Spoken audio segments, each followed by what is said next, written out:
this quickie with Exigeous, we're going to look at what's called speed bowling. Not to be confused with speedballing, this technique allows you to reach incredibly high speeds in normal space using a gravitational assist.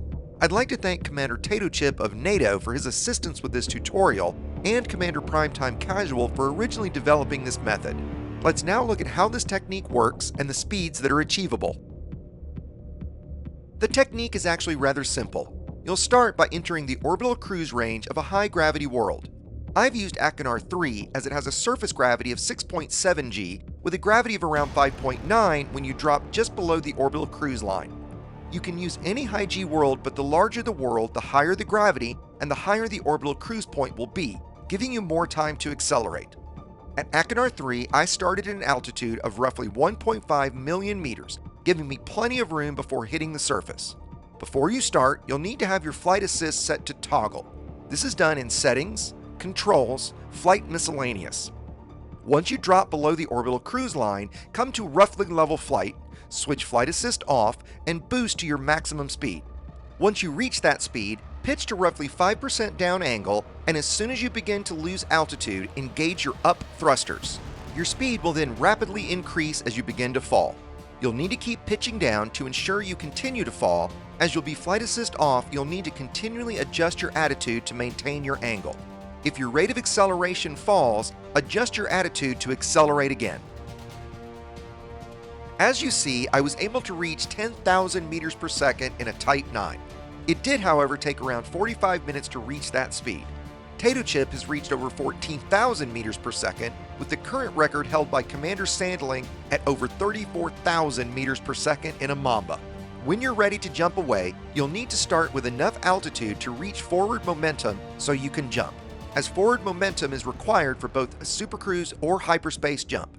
In the Type 9, I left myself plenty of room, beginning my deceleration around 590 kilometers above the surface, just after hitting 10,000 meters per second. You'll likely want heat sinks, as it's probable you'll overheat while trying to slow. Begin by enabling flight assist again, and pitch up such that you begin climbing again.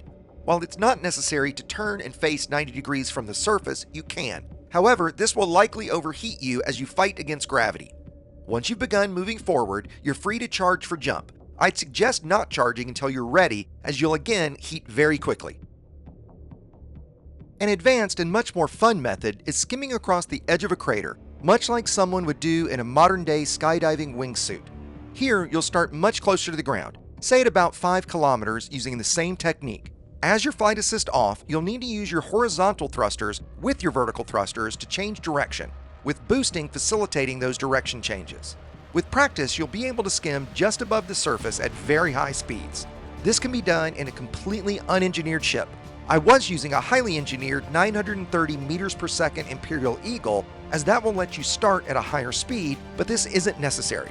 In fact, the Viper 3 is the current meta for this. I've included a build from Commander Tado in the description below. Personally, doing this in VR was one of the most incredible experiences I've ever had in Elite, as the perception of flying over the surface at such high speeds was amazing. If you'd like to test your skills against others, the Galactic Speedbowl Association runs events from time to time. The GSA uses Commander Burr's Discord, the Burr Pit, to host and discuss its activities. I've included a link to this Discord in the description below. I hope you'll reach out to them to see if you can break the current record. As you can do this in any ship without engineering and only need a high G planet, I hope you'll head out and see what speeds you can achieve. For some additional information, such as how to easily find high G bodies, please read the extended article on edtutorials.com, linked below.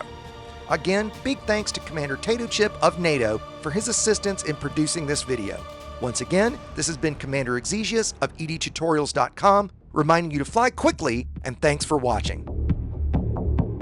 If you're looking for additional help with Elite Dangerous, head to edtutorials.com for content from a wide range of top-level players, and join me on my weekly live streams.